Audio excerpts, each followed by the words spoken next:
आज की कहानी। गरीबी सबसे बड़ी बीमारी है। रमा और शैली दो बहनें थीं। शैली एक डॉक्टर है।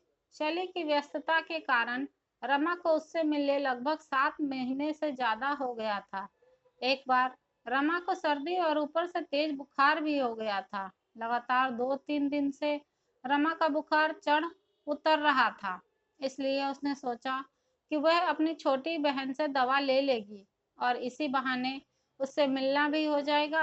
साथ ही वह अपनी छोटी बहन के साथ पुराने दिनों की याद भी ताजा कर लेगी। उसका क्लिनिक रमा के घर से कुछ 4 किलोमीटर की दूरी पर ही था। इसलिए रमा अकेली ही रिक्शा लेकर उसके क्लिनिक पहुंच गई। जब वह उसके क्लिनिक पहुंची तो कंपाउंडर ने उसे बताया कि डॉक्टर के केबिन में पहले से ही एक मरीज मौजूद है, इसलिए वह नहीं जा सकती। रमा ने सोचा कि थोड़ी देर में शायद उस मरीज से फुर्सत पाकर शैली उसे अपनी केबिन में बुला लेगी या खुद ही उससे मिलने बाहर चली आएगी। लेकिन रमा जैसा वह सोच रही थी वैसा कुछ नहीं हुआ। रमा का शरीर बुखार से तप रहा था। इस वजह से उसे बहुत कमजोरी भी महसूस हो रही थी। उससे ठीक से बैठा नहीं जा रहा था।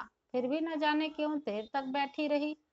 उसने घड़ी की ओर देखा तो 8 बज रहा था। 50 मिनट से ऊपर हो गए थे रमा से। अब बैठा नहीं जा रहा था। इसलिए उसने कंपाउंडर से कहलवा भेजा कि जाओ शैली से कहो दीदी को तेज बुखार है, सर्दी खांसी भी है, उसकी दवा दे दे।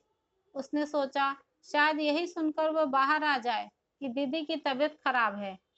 थोड़ी देर में कंपाउंडर दवा लेकर लौटी।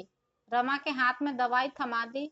रमा को यह बात भीतर तक हिला गई कि जिस बहन को वह हमेशा अपनी बेटी समझती थी, आज उसका व्यवहार इतना कैसे बदल गया। कुछ महीनों से शैली ने न कोई बात की, न कोई फोन। यही सोचते सोचते दुखी मन से रमा घर लौट आई। उसको अभी भी उम्मीद थी कि शैली एक बार फोन करके उसका हाल चाल जरूर पूछेगी। आखिर वह एक डॉक्टर है और ऊपर से उसकी बहन भी तो है। कुछ दिनों में रमा की तबीयत तो ठीक हो गई, लेकिन शैली ना तो खुद आई, ना उसका कोई फोन आया। रमा का मन शैली के इस व्यवहार से बहुत दुखी हुआ। यह बात उसे पहले भी कई बार महसूस हुई थी कि कई दिनों से शैली उससे दूरी बना रही थी। जब कभी रमा उसे फोन कर उससे बात करने की कोशिश करती तो उसके कंपाउंडर ने ही फोन उठाया और व्यस्तता का बहाना बनाकर फोन काट दिया। रमा के मन में यह बात बैठ गई कि गरीबी ही सबसे बड़ी बीमारी है। इस बीमारी का कोई इलाज नहीं।